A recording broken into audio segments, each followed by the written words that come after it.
every day Okay. because I have no town. Oh.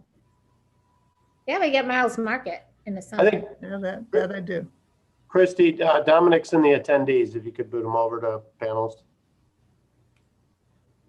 I will. We are also ready to go, Patty. You're going to start the meeting anytime. Should I wait? Are you doing something with Dominic or no? I will. You can start. I'll move them in. Sorry. Okay, so the May 17th, 2021 meeting of the Planning and Zoning Commission for Sugar and Falls is called to order. We just had 2 agenda items tonight. Introduction of our new building and zoning inspector in training, I guess, who will be taking over for Harry. And then talking about permitted uses in office districts, which we had talked about a meeting or 2 ago and run out of time. So Rob, do you want to introduce Dominic? Sure, thank you very much. I'd like to introduce everybody to Dominic Herbari. He's on the meeting tonight. You can see him on your screen. He's logged on. Dominic, he started his training with us last week. Hello. We had a thorough selection process looking at external and internal candidates. And out of that process, Dominic was unanimously selected by our internal panel of 4 people that did the final review. So we're really excited to have him on board. Dominic is already an employee of the village. He's been working in our utilities department full-time for 7 years, since 2014. And he had 6 years prior to that as a seasonal help with us. So his entire college career, and then once he graduated with his Bachelor of Arts in Business Administration from Lake Erie College, the village hired him full-time, and he was an operator in the utilities department. So over the next year, he'll be training with Harry. He's sharing an office and going out on site inspections, attending meetings, reading over the codes, the laws that we're following. He'll be pursuing his International Code Council Residential Building Inspector certificate, working on getting the certificate. So upon Harry Edwards' retirement next spring, he'll be ready to go as the standard inspector with us. So Dominic will be attending meetings and learning the lay of the land here and how we move forward. So you'll probably see his name copied on emails regarding correspondence with P&Z issues, and we're bringing him in and getting used to all that. So at some point, I'm sure you'll be hearing from him as he gets more involved here as we go along. So I'd like to welcome him, and glad that he's here tonight, and thanks for everyone's support. Thank you. Thank you. Welcome. Rob, you answered every question I could think of in terms of, past experience and what the timeline is for transition. So did anybody else have any questions for Rob or Dominic? No. See Brick House firsthand today. We were up there doing a footer inspection on building number 6. So he's diving into this. Right. Okay. You thought you'd start him out on an easy one, right? That's right. That's as easy as they come. Nah. That's great. Okay, well, I guess we can move then to the second item on the agenda, which, Rob, do you have a document on that? Yes, I do. Give me a second and I will share the screen here. Nancy, do you want to introduce this, or should I give a little background, or Rob, do you want to? Well, we talked about it at a previous meeting. If you recall, Larry Shibley, his building on Bell Street.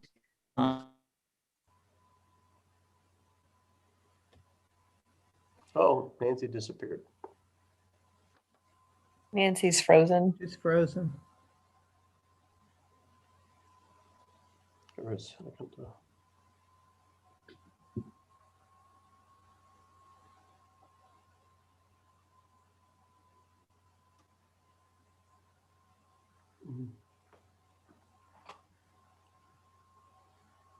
I if Nancy doesn't come back, I can give a little background. Just texting. after years. Rosie. She doesn't know.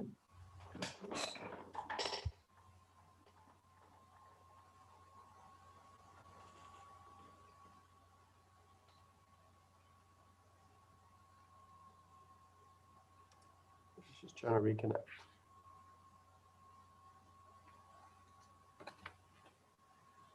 Rob, Christie, normally when you're sharing a screen, I can still see all the participants on the side of my screen. Like right now, I can only see Rob and the shared document. That's in your settings, Patty. It's in your view. So at the top right corner, you have a view. Okay, I see it side by Yep. side. Got it. There you go. Yeah, I don't see Nancy though. Does anybody? No, No. No, she She's dropped probably off. My trying. guess is she'll try to rejoin. Oh, there she is. She's coming. oh, good. She's connecting the audio. Hold on a second, Nancy. So much for that introduction. The whole screen disappeared. The Should be good internet now. goes out on Water Street at 7:30. This has not been my tech day today. It started out at 7 o'clock this morning with craziness, and it's proceeded all day long. All right, well, do you want to give it another shot? Well, so anyway, we said we'd look at it. This was what we've got in front of us here are suggestions from Julie. She had worked on this a little bit before she retired from our services. So I guess she's got down there, you see the underline section is what she had suggested. I think we talked about it a little bit, was making some very small modification. Because we don't want retail spilling over into office. We want to keep those districts separate and don't want to dilute, especially not dilute the central office district. So what is this? 50%, so some percentage or less of ground floor of a multi-tenant office building. Mhm. So I think, at least my thoughts on this is that it would only apply to an office building, a multi-tenant office building, such as this, or that building that I call Merrill Lynch building on East Washington, and not just the regular office district. So Harry, are most of the buildings in office district multi-tenant? Or Yeah. very few of them? Yes, they are. And it's not possible to real quick flash up the zoning map, I don't imagine. Is that easy to do? Or does everybody have a good idea of what we're talking about for office district?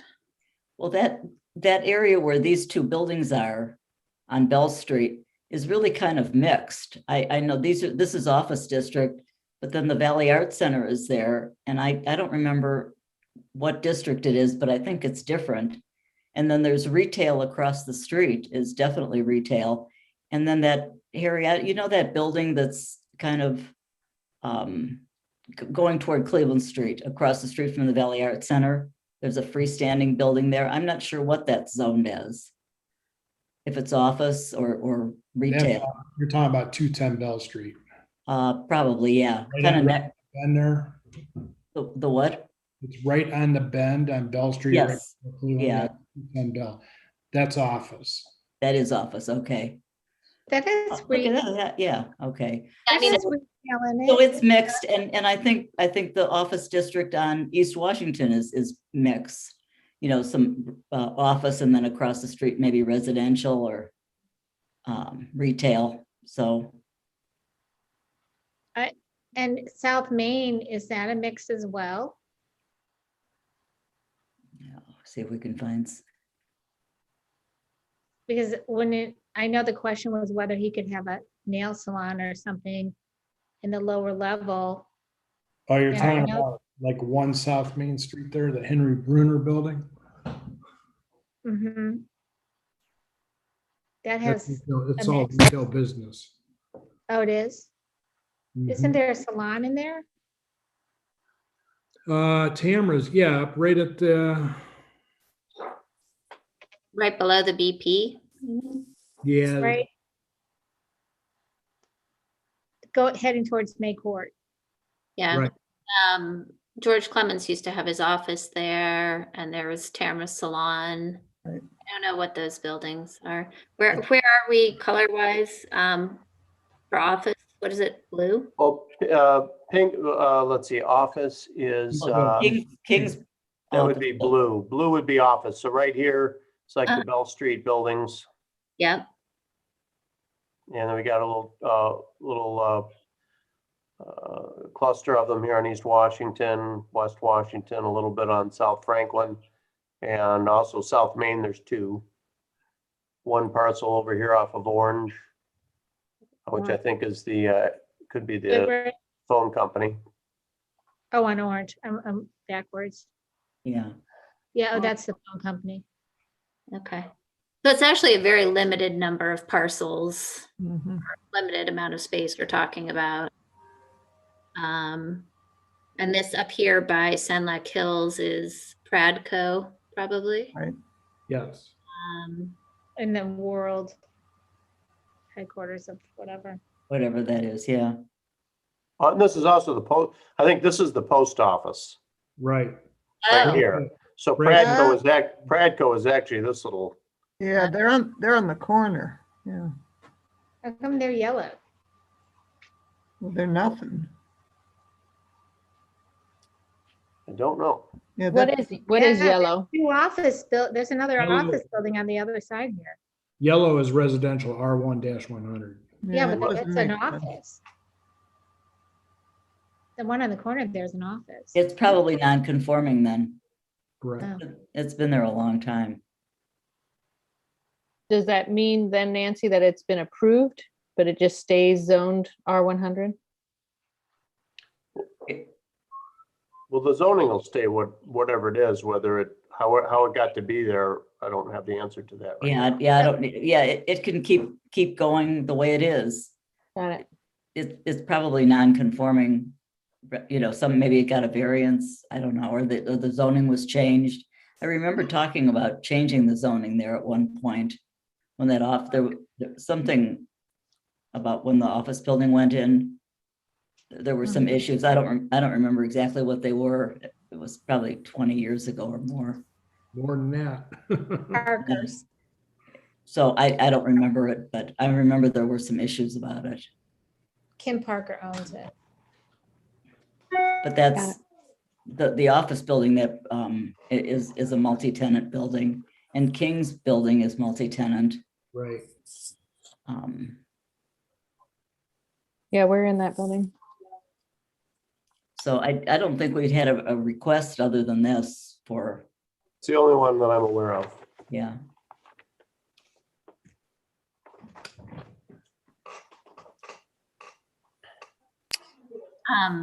Yeah, so I feel like, I don't have any particular issue with allowing this. If it helps keep tenants and helps the commercial situation in the village. I don't see the downside to it. Wendy, did you want to chime in or? I mean, I think it's a matter of just what percentage we would allow. Is it 50% of the first floor or 50%? I'm assuming, or 30%? I assume, unfortunately, we don't have Julie, so I'm not sure. I assume she got those got the 50% number from other codes. That's how she usually. There's two suggestions there, 50% or 30%. Right. We could make 40%, 20%. I mean, that would be, But your reading is that it's for the first floor of the first floor. right. And I Yeah, think it and- should be the percentage of the first floor. That makes sense. Yeah. I mean, Whatever 50, I percentage think, we- yeah. I think 50% is kind of high, actually. That would be half the floor area. I I agree with you there. What does that do to parking? Yeah. Well, let's see, retail. Parking for, I'd have to compare the two parking codes, which I can do here in a few minutes. I think it's the same, other than for medical offices. I think Yeah. parking is the same for retail as for office. And I believe Andrew Shibley and maybe Larry Shibley are attending the meeting tonight if you have any questions about their building. They're the ones that contacted me the other day and inquired on this matter. And I just saw a chat note that somebody had their hand raised. Yep. Yes, and- are you willing to take comments at this time? Okay, Larry, I'll move you.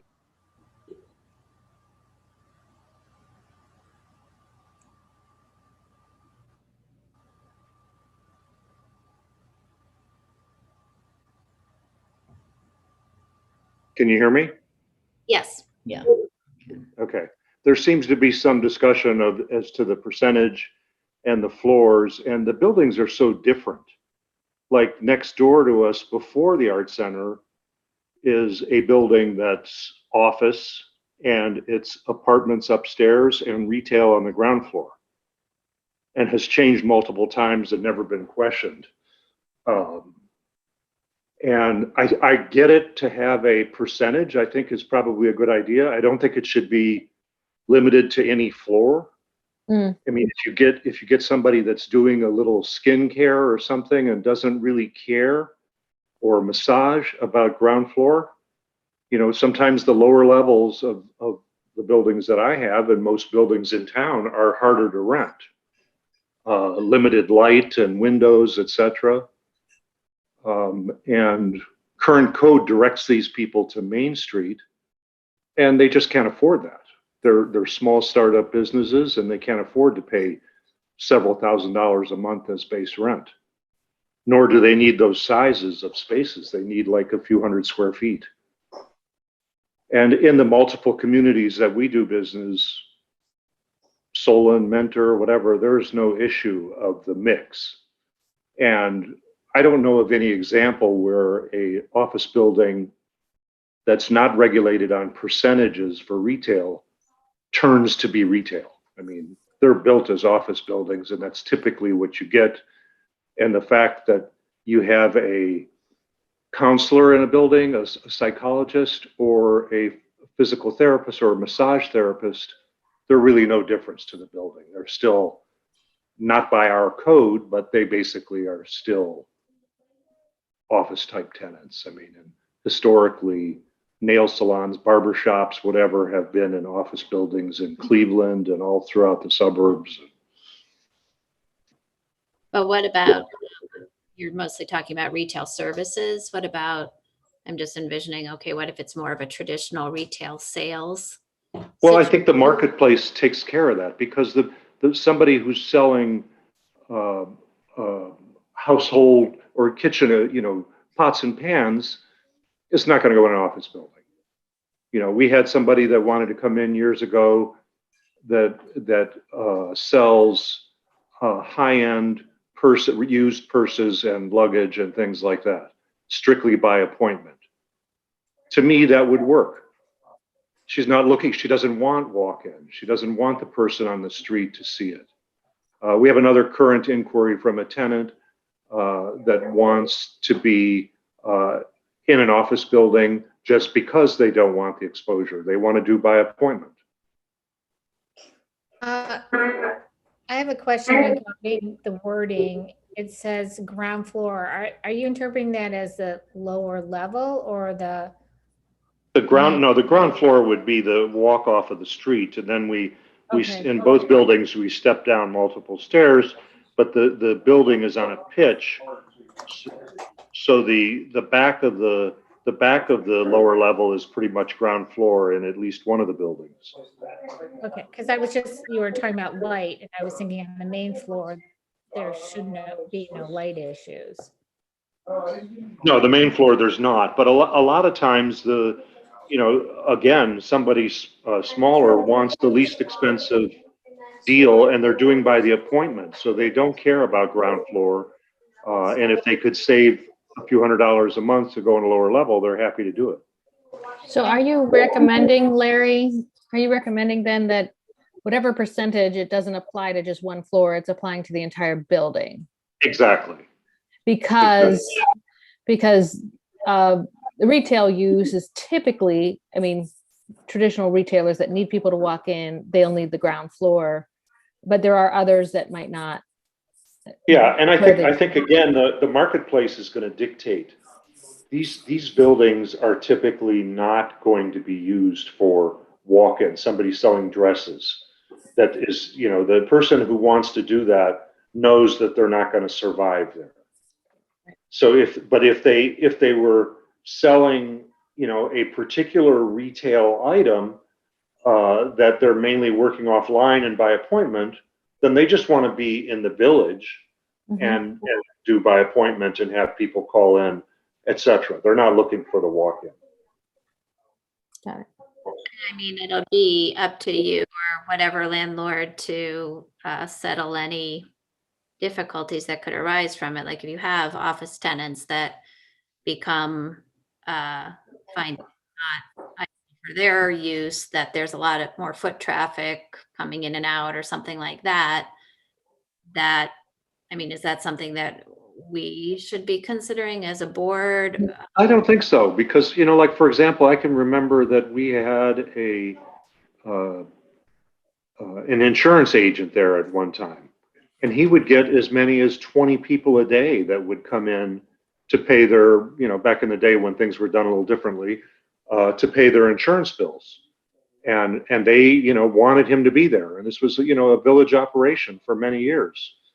Another is was in a different property, not there, but in a different property that's office out of the village, where a tow truck company was. And they had, you know, 100 drivers in and out of their office. And it's, you know, it's still, we always try to maintain a professional operation. So if we get a tenant that comes in that's, you know, people are coming in dirty boots all day or whatever, or playing loud music or whatever, we're just, it's not going to fit. We have rules that stop that.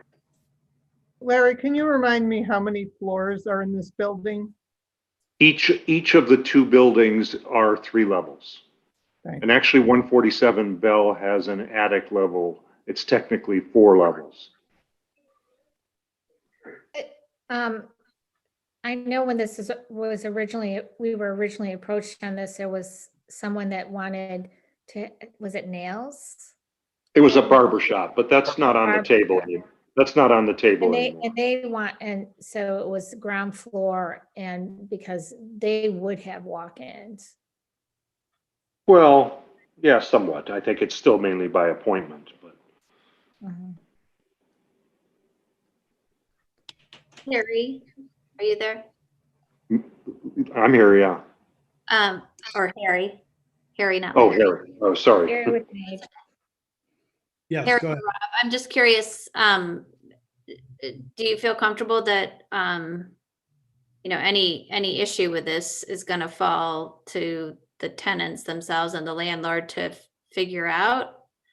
I think so. I think if you had an overabundance of traffic that then started to displace people in the parking lot, even if the correct number of spaces were provided, that being a private lot, the tenant could indicate designated parking for certain tenants if needed. If there's an issue of that kind of thing that might come up. But overall, I think that looking at space, the percentage rule of occupancy, I think, would be a good way of determining what would be allowed in that floor. And it would give some greater flexibility to filling some of these smaller units. I don't see, Harry, if you have any further comments on that. I did look into the parking requirements, and for other offices under section 114105, 1 space per 300 square feet of floor area is required for general offices, and 1 space for each 100 square foot floor area for a medical or dental office. When you go to retail business under retail stores, banks, and service establishments, It depends on the square footage per unit. And I'm gonna take it for granted that most of these spaces would be under 3,000 square feet. And that Correct. requirement, that requirement is 10 spaces per 1,000 square foot of floor area. So if you look at 1,000 square foot, the office standard would be 3.5 parking spaces for a normal office, where retail would be 10. So it is a little higher demand, mainly because you have greater turnover of clientele in a retail or service type establishment that you do in an office. But it's not like it's an unreasonable larger amount of parking. So what are Well, we, in our particular situation, we have, I think, a 65 car parking lot. And we are the only parking for the building next door, Rob Groden's building. They don't have a single parking space, and we're the primary parking for the art center and secondary or third for the church across the street. So we never have an overabundance of parking needed. And if we did, we have the option of limiting the neighbor's use of our property. so Rob, how would this work? Code wise, you would separate if a Well, building in the office district does this, switches some of its floor space to retail, then you would calculate out parking requirements for each, and they'd have to fit with the parking requirement for that district. yeah, because I would believe so. I'll have to review that. But that does sound like the plausible course of action that, you know, the building was built as an office building that is entirely an office building. Now we're looking at changing some of the zoning designation, or not zoning designation, we're changing the building use to allow a use with greater requirements. If that's the case, then you need to show those extra parking spaces. But that would be simple to calculate, because you could look at the overall square footage of the building, look at the type of offices that are in there currently, calculate your parking requirement for that and what's provided. And then look at the part that would be converted to retail, service, and then the additional spaces that would be required, and whether that would fit, you know, what's being offered at the current time or not. And if not, then they would have to show agreements or show a plan to show where they're going to get those extra parking. It seems like it would work for the main building that Larry talks about. Some of the other buildings with more limited parking would have a more difficult time doing that. I do think that I really think that if the office use is a legal use, when we put a new office tenant in, we don't do anything for parking. And if we're going to be allowed a certain percentage of retail, that percentage alone is going to take care of the parking situation. If Rob Groden's building next door got a new tenant, and the new tenant has to get approval because it's a retail use in an office district or whatever, and then show that they've got an agreement with us for parking, I really think that, again, the marketplace takes care of it, rather than having to present formulas every time you want to put, a single massage therapist in a building or something. Well, I do think we have, if we're going to say that, retail requires this amount of parking by this formula, if it's over here in the retail district, if we're now allowing retail in the office district, I think it should have to conform to the same requirement for parking. Yeah, right. I agree, assuming that the buildings within the district conform already. That's the problem, is that most of them don't. We are probably one of the only ones that has the adequate parking, if maybe one or two others, I'm not sure. So Patty, as I'm thinking about this further, anytime that there's not an expansion of use, and it's an acceptable use, we don't really require additional parking to be proven. in certain, in the business districts. Now, this is an office district. If they were expanding or building a new office building or adding on to this office building, let's say a retail space added onto it, we would look at the additional requirements for those spaces. But I think that I agree with that. I think the additional parking, or the difference in the parking calculations is a valid thing to look at now when we're looking at what percentage of the building would be acceptable to convert over to retail sales or allow for retail sales on the ground floor. Because say if you did, say, 75% of the main floor and you have a 2,000 square foot per floor area, your parking needs, you might need, 10, 15 more parking spaces than what an office space may need. And that might cause an issue on some properties. But when we're getting to the 30 to 50% occupancy for retail service, that's not going to be as great of an issue. Again, it's, I do think Larry was correct in saying that those kind of tenant situations would correct themselves, but I think it is valid to talk about this when we're trying to set the percentage of allowable space. Well, and it sounds like these buildings probably do have the parking. We haven't looked at the numbers, but it sounds like from what you say, they probably do have enough parking to be fine.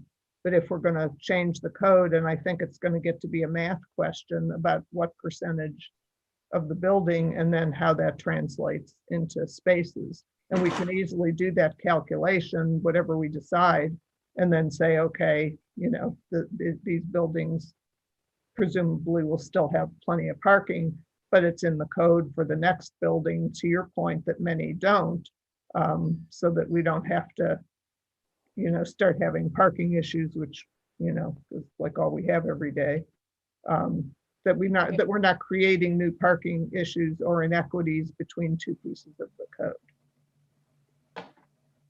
Yeah, the other thing is that, being on the ground and doing these things and leasing to different people on Main Street and in the office buildings, I know of office uses that are 1,000 square feet where they've got 15 people working in there all day long. And then if you take the typical 1,000 square feet of retail on Main Street, you've got one clerk at a time and usually one or two customers. So it's really not, the old reasons that a code like this was written don't even apply. The Davidian building, those two little shops that are in there, there's one clerk and usually one or two customers. If you go upstairs to the office space, he's got 10, 12 people working up there in the same size space. Interesting point. Yeah, I mean, it's when somebody rents 1,000 square feet of office, it's usually not for one person. It's usually, it is at least for 4, 5, or 6 people. And if somebody opened a boutique of some kind and thought that the office district was fine, they're going to have 2 people in there, the clerk and the customer. And on Saturdays or afternoons or whatever, when they might do more business, the office building is empty. Nobody's there. Okay, is there anybody else in the audience that wanted to speak? Christy, is there anybody else in attendance? No one that has their hand raised. Okay. Nicole, you haven't had too much of a chance to speak. Do you want to say anything about this, or you're good? No, I completely hear and understand how uses of these different spaces has changed over the time, and maybe if we're addressing this, we should look at it from a today's perspective. That's it. Mm-hmm. Nancy, do you want to add anything? No. No, not really. I think if we're going to do this, I guess we need to decide what percentage we would want, and do we want it for the whole building or the first floor, lower level, second? I mean, in this case, I know there's walkout in one of the buildings anyway, maybe both of them. There's kind of, I hate to call it a basement, but it's a lower level. there's like 3 floors worth of offices, so.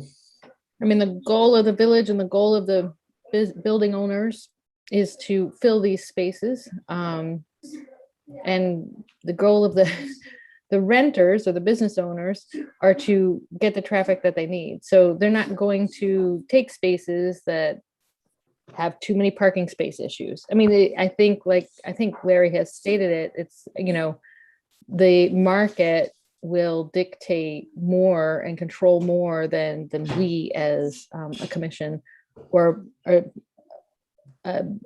code can or should do. Wendy, do you have any? I just want to make sure we get the percentage right. I mean, I'd rather be conservative than more liberal with this space. We could always expand it. It's just harder to retract things. Right. I'll know. I have no objection to it being of the building. That's different than what I said before, but having listened to the types of businesses that might go in, I can see where it wouldn't only be, I was picturing retail as traditional retail sales that want walk-in business, but I can see that it could be other types of business. So whatever percentage, I agree with Wendy, figuring out the percentage, but I don't have an objection to it being allowable on different floors. So 50% of the ground floor is a lot different than 50% of a 3-story building, though. So then what do we make it 1/6 or something of the entire building? Yeah. I mean, I think 50% is too high anyway, whether it's the whole building or one floor. Yeah, so to me, it sounds like we're okay with Building 30% of the whole building would be actually quite a bit of floor space. Certainly more than one floor's worth. right. And are we gonna say that you can have one? Could that 30% be divided between like 3 different retail? Yeah, 30% of floor space is 30%, whatever. I mean, it would be different for each building. I mean, not just these 2 buildings, the Shibley's buildings on Bell Street. I don't know if they're both the same or different, but it would apply to all the office buildings in the districts. So they're all different sizes. So Right, that's the right. actual square footage of space allotted to each building would depend on how many square feet were in the whole building. I think if you went with 30%, based on the way spaces are divided and what the demand is going to be, again, I think the marketplace takes care of itself. The idea that there would be a full demand for a whole building or 50 or 60% of it to be retail is unlikely. And again, the differences today between the demand for parking and everything between retail and office is minor, if any. Yeah. And maybe more so for office. But then on the other hand, the demand for offices is going away with more people working at home, which is what's driving us to do this. I mean, retail services between Amazon on the retail end and people working from home on the office end, we're getting crunched and there's not a lot of options, and it's happening in office buildings everywhere.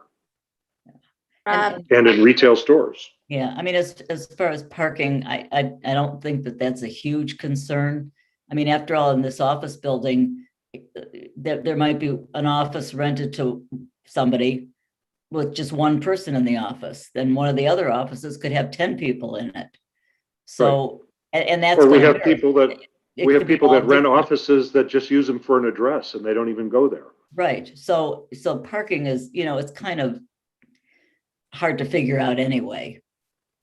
You could need a lot of parking for that building because a lot of people are filling in the spaces. They could be real close to each other in the office, or as you say, nobody even shows up at the office. So I don't think it's really a big concern under these kind of circumstances. I think Rob's point of saying that if you're going to expand the building, then your parking formula should work. But within the current use of the building, I don't know that it should make a difference one way or the other. It would be us as a village trying too hard to micromanage But- when the marketplaces keep changing. Yeah, and that's why I'm saying I don't think it's a concern. I mean, sure, if you add on to the building, you'd have to add parking, theoretically anyway. Another example of things changing is like in the code Rob mentioned about the medical and dental. Because back in the day, the doctor's office would have 25 people waiting. And now that they don't do that. That doesn't happen that way anymore. They come one at a time, they schedule, whatever. There's no, they limit that. They don't even want you to come to the building until you get a text. And Yeah. I think Rob was trying to say something. I do have a question. Larry, do you know the square footage of one complete floor of that building at 139 Bell Street? And then roughly the square footage of the place that was. I think each level, other than that, really unused mezzanine of 147, I think each level is about 2,000 square feet. But because they're small offices, there's a lot of common area, bathrooms and hallway and conference room, etc. Do you remember the square footage of the area that was proposed for the barber shop a month or two ago? Oh, it was like probably 250 square feet. So 300. So, and how much? If you took your main floor of that 139 Bell Street, how much of that floor would you realistically say could be an effective retail service? Like the way that building's configured. I'm just running an exercise to say out of that 2,000 square foot per floor, say maybe, you're looking at say around 300 feet was this establishment. Say you had two of those 600 feet, would 600 square foot out of the 2,000 be acceptable for retail from your perspective as an owner? And then would that, I'm trying to see how we can get to our. So if it's 2,000 square feet and you have a multi-tenant building, the idea is that you're going to have corridors and phone rooms and whatever. Right. We probably don't have bathrooms. We probably don't have more than 12 or 1,300 square feet usable, rentable square feet Yeah. on the ground floor. That's per floor. Right. I mean, it's all a little different. Like the lower level of 139 Bell is basically just one tenant and the rest of it is all furnace rooms and storage. But the other levels have these corridors. 147 has a center hall on the lower level and on the main level and upstairs, and 139 has center hall basically upstairs and on the ground floor. Yeah. But because they're old buildings that have been retrofit over the years, there's a lot of wasted space. And most of our buildings in the village are very similar. But if you had a 600 square feet designated for retail, whether it's 300 square foot spots or a 600 square foot spot, you're saying that's, If we were limited to 600, so you're saying that in the portion, in the idea of a percentage of the building? well, we need to come up with, it sounds like we need to set. I mean, I think if you're going with percentages is the cleanest way. Right. Because of all the different buildings in the district. So if you went with 30%, I don't see it, and again, the common areas count in the favor of what the village is trying to accomplish by limiting, because those are already limited. They're not going to be used other than for the retail customer to walk through the hallway or use the bathroom. Okay. Wendy, you've had your hand up. Rob, my concern is also, I know you're advocating for your buildings and bringing forth a new idea that's a good idea.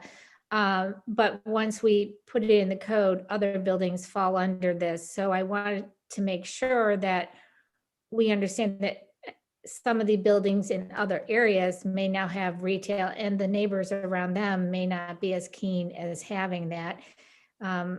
I wanted to check to see, for example, like the Mart building on Olive Street, would that fall under this?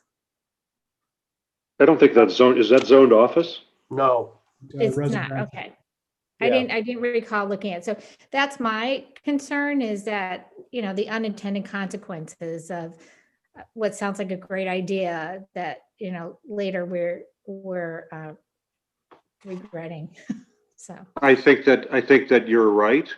But the proof that it works is that there's been dozens of cases over the years where retail has gone in these buildings under the radar and nobody's even, you know, I mean, we're perhaps policing it better now, but you know, again, the Grodin's building next door to me has been used right along.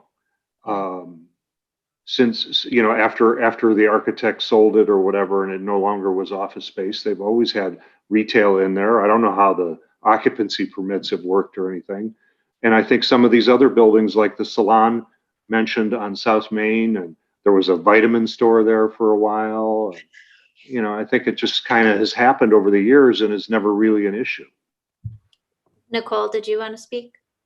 Yeah, other than parking, and I think we're having like a different perspective being presented to us about the parking implication. Like it might even be less parking need for a retail space versus office and vice versa. But my other question is, what else? What are the other reasons why we wouldn't want to let retail in an office building? I understand we don't want office buildings in the first floors of retails in, you know, Main Street, but what are the other implications besides parking that we need to be aware of that I'm not understanding? So I think one of the main reasons for having these different districts is that we don't want to dilute particularly the central shopping district from retail. So it might pull retail out of the central out of shopping that, district. right, and have an Ah. opportunity for them to be in an office building or someplace, you know, and certainly, you know, there would be small. That's an implication. Yeah, I mean, that's probably one of the main reasons, not the main reason for it. But then on the other hand, you know, as Mr. Julie's saying, you know, you could have a really small space here in this office, 300, 400 square feet that you're not going to get on Main Street. And, you know, you're going to have a small, maybe, I hate to say lesser use, but certainly not as a heavy used retail as you would in the central shopping district, because you don't have all those people walking up and down the street all the time who are going to pop into a store and, you know, buy cards or buy a dress or shoes or whatever that you would do on Main Street. So Right. You know, a lot of retail isn't the kind of retail we have in a walkable village, like. right. I mean, well, for instance, a beauty salon we consider retail, and yet, you know, there's, I don't know, I once counted there were like 20 some beauty salons in town.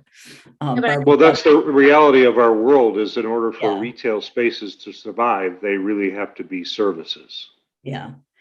More and more services and less widgets. Well, so like, okay, what about like Dairy Island, driving up, you know, you drive up and get an ice cream cone at Dairy Island. That's a retail sales establishment. That's a retail food service. Right. Yeah.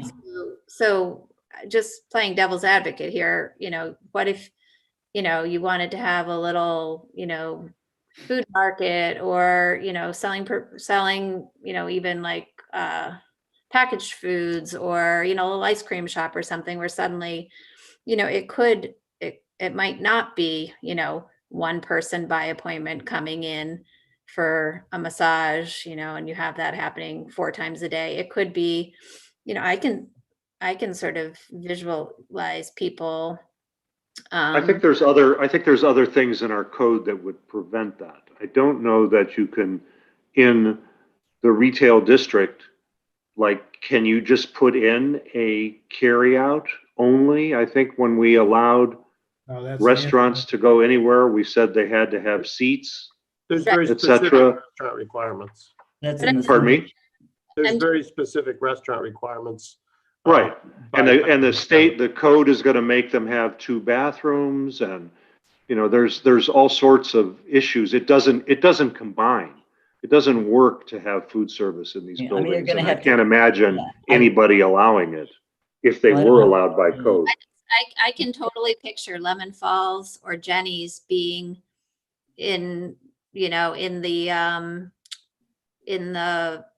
I think it's Rob Groden's building, or where George Clemens has his office now on the building on the Bend. I'm just saying, like, I know what the tenants that you've had requests from and what you're talking about, but I'm just, like I said, playing devil's advocate. It could be something else. And once we say it can be retail, it could be something with a lot of foot traffic. And I think that's part of or a lot of traffic, whether it's drive up, which if you have a big parking lot, then that makes it easier. I think just we have to consider that as well. Well, again, I think it's the marketplace. I mean, if I allowed Jenny's to be in my building, I would probably lose all my office tenants. Yeah. And again, I don't think that Jenny's, Wants to be like in if his I have, building. if I have a retail, I mean, if I have an office tenant that has 100 people in and out of there a day, you're not going to say anything. You don't have, so it's hard through the code to micromanage these things. But I don't think that, we are primarily running an office building and limiting it to 30%, which is likely to only be retail services and not food service. I just don't see anybody surviving, and I don't see professionals, lawyers, and engineers staying in a building if you have an ice cream shop there or a bagel shop or something.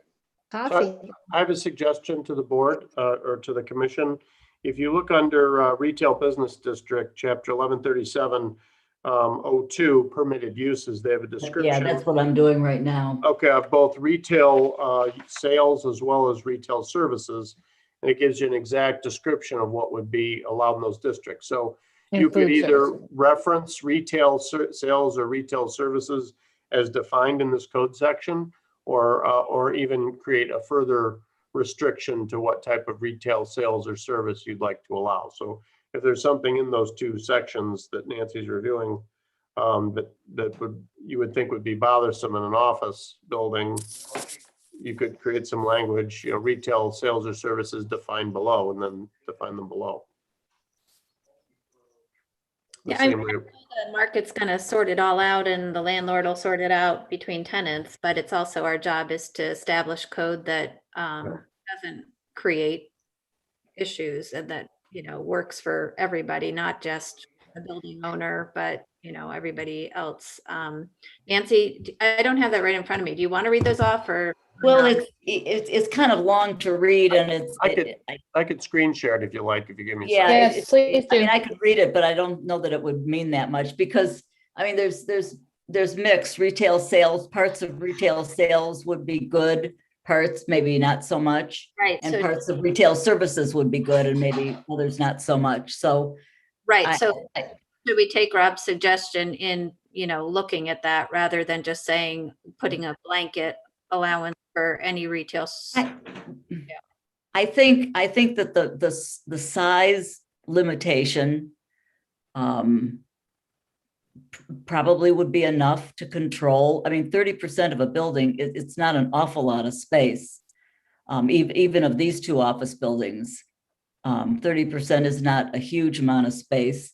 And some of the details of, things like a restaurant, I can't even imagine a restaurant, even Lemon Falls. I mean, he's got a full kitchen in there.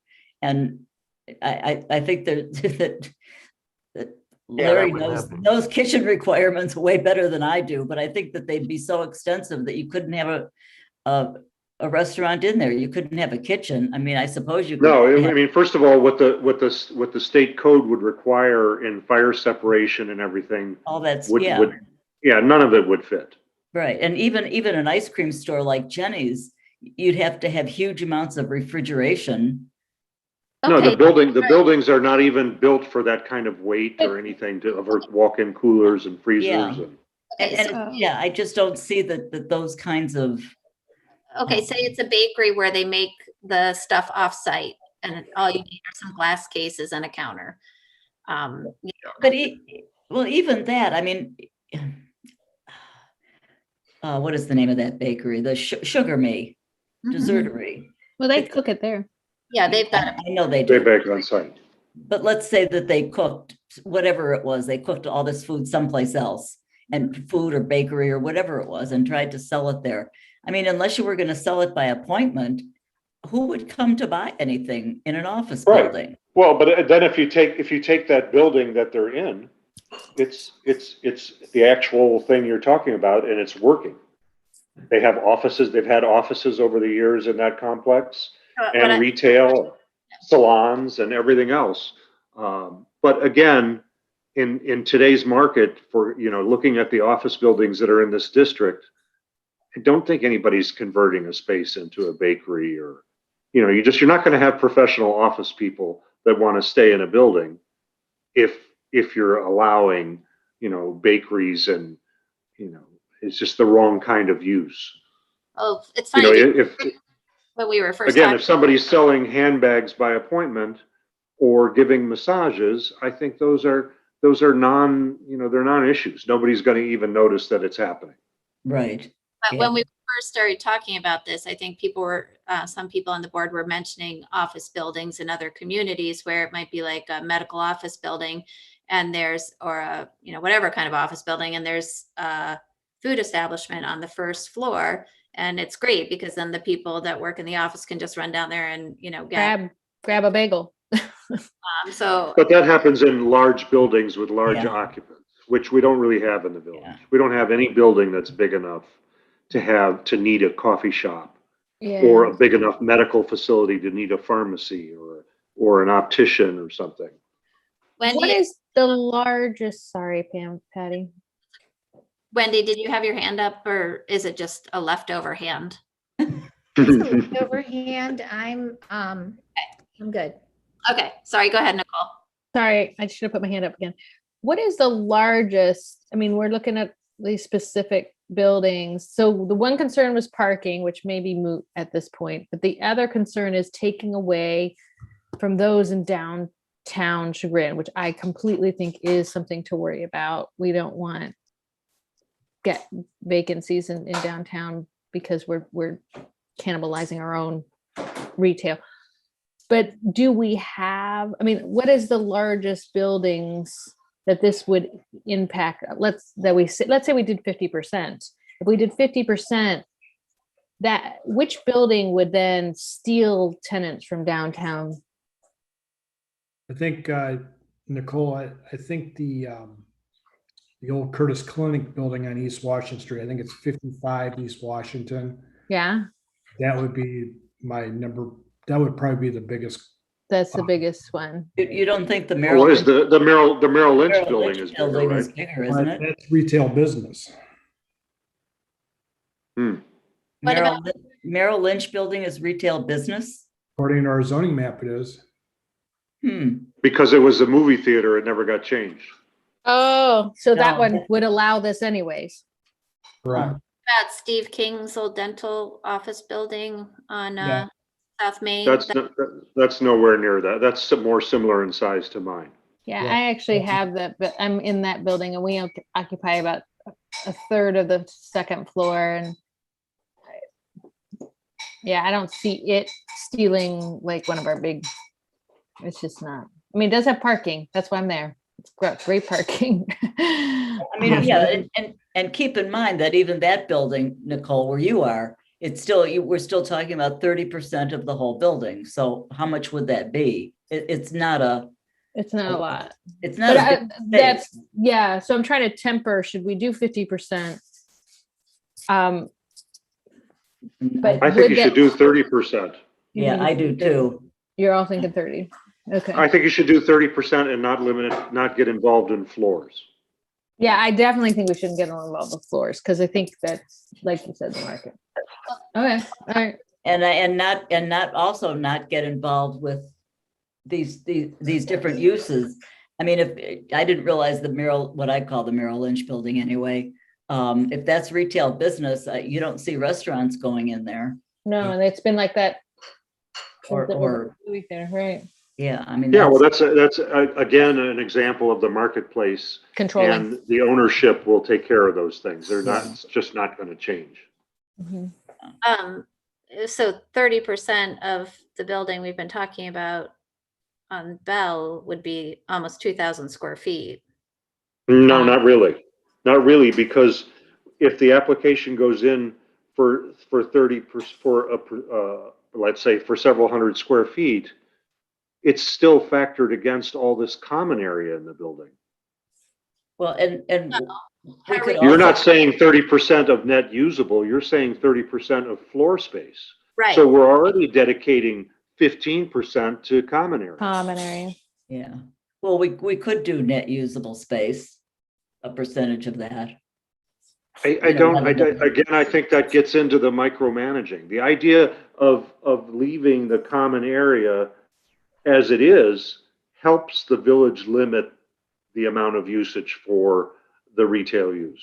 And do you think that's the case in other buildings besides, I mean, I've been. Yeah, in your I think building an a lot. office building has to have corridors and restrooms and furnace rooms and et cetera.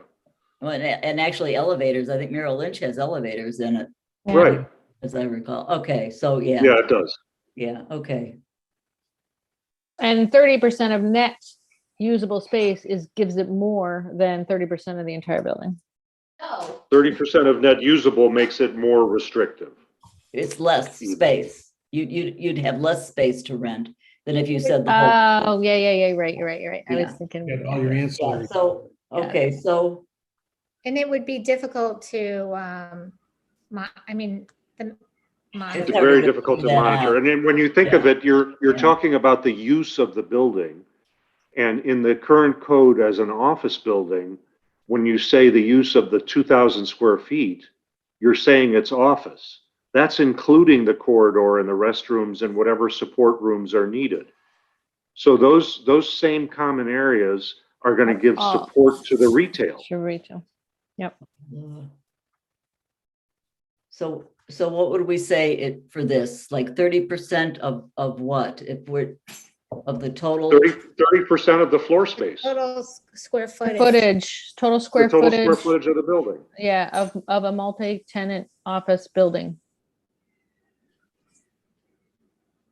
So that would go out. But then I feel like we should subtract hallways and bathrooms and everything because That- 30% of the usable area is a lot more.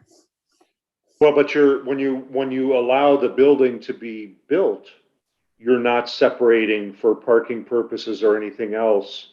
You're not talking about parking as opposed to net usable space. You're talking about it as the ground floor space or the floor space of the building. And Patty, I Of just each can't level. imagine them having to go in and measure the different bathroom areas and then. Right, subtract that gets really get complicated. get- Yeah. the number, whereas they can go to the tax source and find the square footage of the building and do simple no. math. Yeah, no, I'm not expecting that. I'm just saying, make our number account for that or have a total square footage number. I think you do make it account for it by going from 50 to 30. Yeah, It becomes very little that you're going to be able to do with it, I think. Well, and also though, we were originally talking about one floor and now we're talking about 3 floors. So Or, yeah, going from 50 to 30 doesn't totally account for it. well, how many buildings have 3 floors? Not many. Not many, right? Okay, I well, think 30% seems like a fair number. yeah, I think so. I And think that easy too. to I manage. think that too. And Yeah. to not make it complicated, Yeah, not make it formulas and complicated. So I think that 30% of the whole is reasonable. yeah. And, and And I think it's very manageable from the village's standpoint. We say we have 6,000 square feet. We're proposing 200 square feet for retail. There is no other current retail use in the building. It's a no-brainer unless the village determines that the square footage is wrong or something like that. But that's something that's possible with any landlord in any situation for any occupancy permit. And usually there's enough knowledge in the village to know so are we if going it's to, correct or not. are we going to say anything about the number of uses or the number of separate establishments or minimum size for an establishment? I think that's dictated by the Yeah. walls and the floors and who wants to spend money to build out and Yeah. tear Yeah, down. it becomes micromanagement in the code. Well, that's what we specialize in, so. No, but I mean, for example. That's if what I you try had- not to. We try not to. If you limited it to one, for example, and he has 800 square feet, which is compliant, and he decides it's too much and he wants to split it with another possible, somebody that's going to operate separately and similarly, then you'd say, oh, no, it's not allowed. You can't split. Well, no, I'm just And, saying, and if you have 1,800 square feet allowed for retail and you had an applicant that wanted 300, in theory, you could have 6 retail establishments in your office building of 30, using just 30% of the space. well, okay, but those 6 are probably going to, again, they're not going to be high demand retail. It's just not going to happen. The marketplace is never going to be there. I mean, they're going to be these retail services, which Okay, I don't think are any different. okay, I'm just pointing out to the board that, this would be like 1,800 square feet of allowable retail space. A realistic tenant was asking for 300. So that means there could be 6 different retail establishments in an office building that's small already. So Yeah. I don't know if it's a problem or not. I'm just pointing it out. Wendy? Wendy, you're muted. I'm trying to get unmuted. I don't know where that 1,800 square feet is. Where It's is 30%. No, is there a space in that, a building that could happen in the village at this point? Yeah, Larry's 30% of No, it wouldn't because the 30% still you're not factoring all of the common area. it The doesn't, Like if we it doesn't matter. You're saying 30% of the total, and you said you had 2,000 square feet per floor. So you have 30% of 6,000, right? Which Yeah, is, but in effect, I don't have the usable space. So my usable space of the whole building is probably more like 3,000 or so. right, but we're just basing it off the total. You said we want to base this off the total. The total square footage you have is 6,000. 30% of that can be retail, and you don't need corridors or bathrooms for retail. So your number to work with is 18, right? 1,800? Mhm. So 1,800 square feet is what you can make retail. Correct. And it could be one, or what you're suggesting is it could be Multiple. right. multiple. Which, Well, Your multiple yeah. that requires the corridors and everything. Well, you don't need hallways and corridors. We're not talking about that. We're talking about a percentage of the total is what's allowed. but you'd have to get to them, Patty. So it'd cut that 8. Well, No, I mean, you could call that part of your office building, right? correct. Yeah, We yeah, yeah. Have Yep. this percentage of the floor space used for retail. The corridors and the bathrooms and all that don't have to be part of that 1,800. They can be part of what's considered, the office use. I was joking when I said about micromanagement. I don't want to make it more complicated than necessary. I just wanted to point out that that is something that could happen, and I don't, know whether it's a problem or not in people's minds. Well, I think when I talked to Julie about this, when she came up with this draft code, she talked about the percentage in the ground floor only, meaning do you want retail on multi floors of the building or just the main floor? And in most of the office buildings that I've seen, you have the retail only in the ground floor. And that's something that, like right here, what you're talking about, a 6,000 square foot building with about 2,000 feet total of space per each of the 3 floors. The 30% gets you to 1,800. That's pretty much one floor, minus any hallways or common areas. Whereas 30% of a 2,000 square foot, single floor or the main floor would be a lot less, a lot different. Right. So That's that's, a I think, big kind of way the question we're all kind of talking about. Do we want the percentage out of the entire building or percentage? Because in actuality, and Larry can correct me if my assumption's wrong, is that you would mainly only have the retail on the first floor. You wouldn't want a retail use in the third floor of an office. Well, that you're talking, Rob, about traditional retail? Yeah, I could be Like totally. like, again, a clothing store, but when Yeah. you're talking about most of the inquiries that these office buildings are gonna get and that we're getting are more retail services.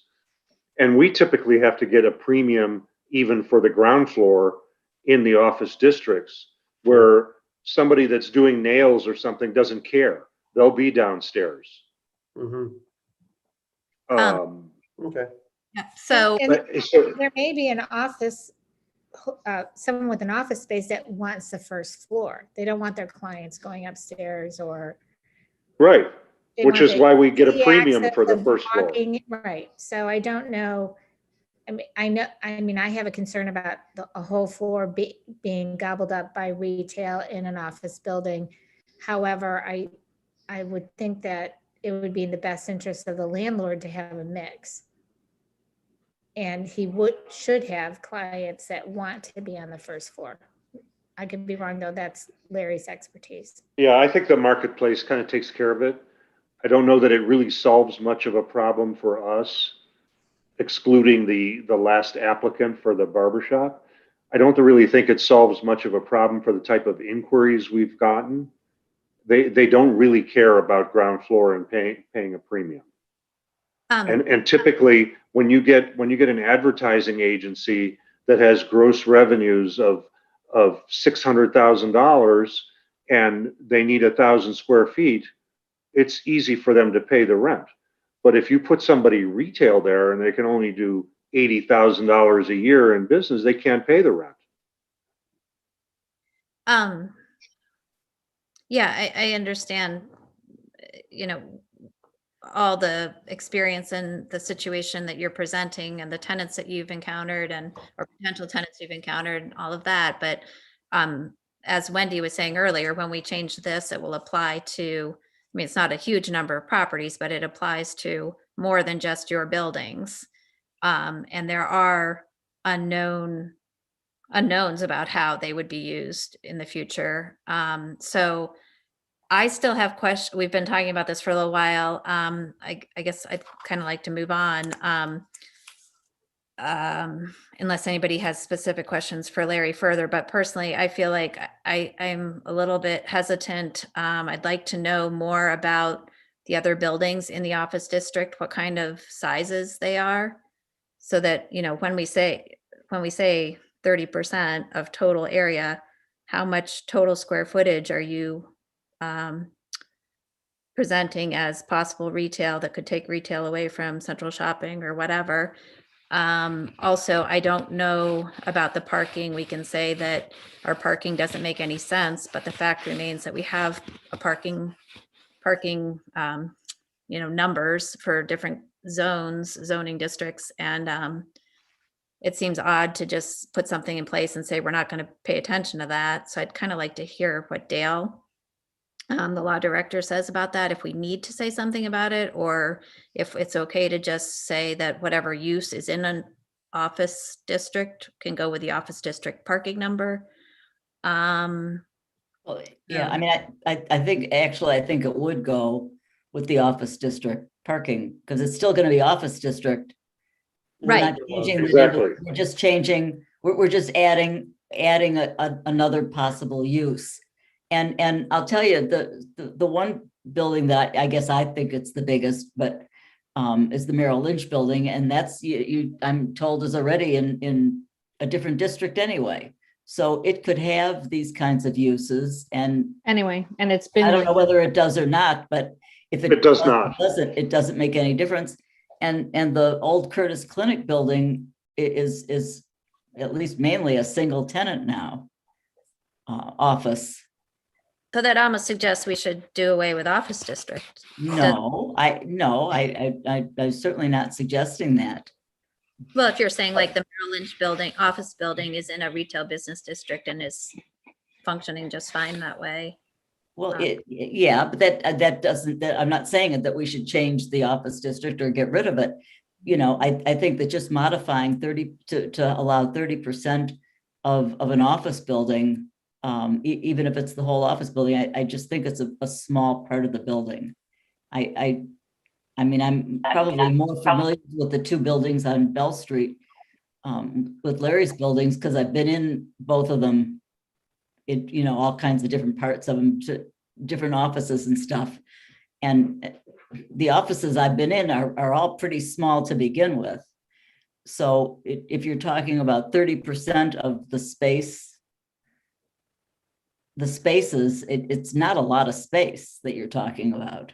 Again, in his building, we're talking about 1,800 square feet. Right, but his buildings are among the larger office buildings. If we're taking out. And again, when you're trying, you still have to maintain a central corridor in each building. So your contiguous space is half of the net usable space for that floor. Yeah. Which is to their point that's being spoken here, is that they're not big spaces. You just don't have, average square footage there of a tenant is a few hundred square feet. And this building doesn't have elevators either. No elevators. Yeah, no elevators. So you're walking upstairs. You go up to those offices on the second floor or down below the lower floors. You're walking upstairs all over the place. Merrill Lynch building does have elevators, and I don't know, Pepper Tree probably has elevators, but not all the buildings have elevators anyway. Most do not. Yeah. Yeah. So. Paul, did you want to speak? Yeah, I think you're right. I think we've talked about this a lot. I suggest that one of us make a motion. I'm happy to do so. And if we vote it down, we vote it down, and we go and ask for more information from Dale or whatever. But I would like to make a motion that B gets revised, that retail sales or retail services may occupy 30% or less of the entire usable square footage of a multi-tenant office building. Access to such retail use shall be through the primary means of egress to the principal building. I would second that, but could we modify what you said to total square feet? Yes, that's what I meant to say. Thank you. Yes. Yeah. So I had sort of typed it out on my other computer. Yes. Retail sales. Or retail services may occupy 30% or less of the total square feet of a multi-tenant office building. Yes, thank you. Okay, I'll second that then. Mhm. Okay, motion by Pelosi, second by Rogoff. Fenninger, Aye. Davis, Aye. Rogoff, Aye. Baker, No. Pelosi. Aye.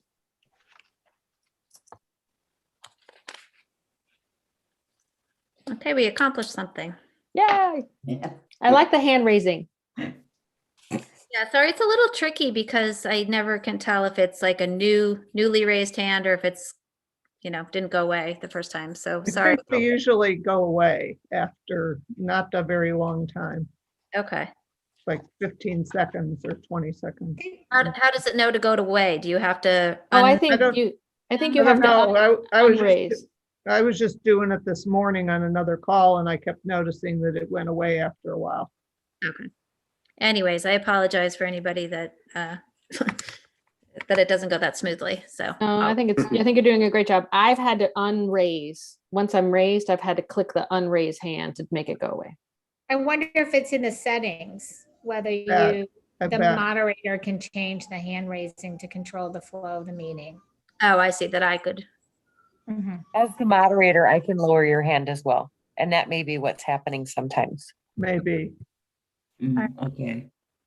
Well, some of us were chatting before everybody joined that with Judy about the exciting sale of her home. And so that means that this I think is your last meeting, right, Judy? Right. So thank you so much for everything you've brought to the commission, and we really appreciate all your contributions. So. I really like your balanced and thoughtful contributions and calm Oh. demeanor. Always level-headed, I aspire to be you, Judy. Always, to be sure. Thank you know, my new address is still Chagrin Falls, so maybe I'm legal to stay, huh? Oh, that's interesting. Orange. I think it's orange. It's in orange. Oh, it's orange. But as I'm trying to explain that to Nice people, try. you can't explain it to people. What zip code is Nice try. It's 02, 022. 222? Really? Oh, well, maybe then you can stay. If you're 022, No, you it's could be Chagrin right Falls. next door to me. I'm one of those pretenders that I always said, you know, Yeah. the 022, but really wasn't here. Now it's me. That's pretty, That's funny. okay. Well, Very exciting. all right. Well, maybe Judy, running out anyways, so. Judy, on behalf of the administration, I want to say thank you for all your service also. No, thanks, Rob. Been great to participate and learn from you and work with you on the board. So thank you very much on behalf of all of us here at Village Hall. Thanks. I'll see you all around. I'll be here. All right. Good luck. Judy. Happy moving. Yeah. Fun. All right. Thank you. I guess That I don't envy. Yeah, that's- officially, I would take you on a tour, but you know, you've all seen it. It's chaos. all right. Well, thank you. Thanks, everybody. Right. Thank you, Judy. Night. Okay, sorry, Rob's. One final thing, just want to let the board know, we will be sending out a request for qualifications here shortly, looking to recruit our new planning consultant. So I have some information that Julie Leonard provided to help us write that RFQ, and we'll be getting that done here within the next week and send out. We're going to advertise it for 3 weeks and multiple sources to try to stir up some interest. We know that that's a limited field for that kind of profession, but we're hoping to find some candidates and start the review process. So I'll keep the board updated as we move along. Great. The Thanks. commission, not board, I'm sorry. Wendy. I was just gonna say on a historic note that Alpaca Shop was a restaurant at one time. It was like a kids hangout restaurant. Really? Mhm. Huh. In the 60s. Wow. It was That's called funny. Norma's or something. Yeah. Huh. Anyways, Cool. All right. Thank you. bye. Did you have one more item on your agenda? I don't think so. Okay, Rob? I looked at the wrong agenda. The entire time I was on the wrong agenda. Well, wait, Rob, is there anything else? No, Okay. All right. So we'll see everybody in June, I guess. All The right. 17th, I think. All right. Bye. Thank you. Or did you want to officially close Uh, the meeting? The meeting is officially closed or Adjourned? adjourned. There we go. I'm All so in favor, say out of aye. my element without the little gavel. I didn't remember the word. Okay, Adjourned. we're adjourned.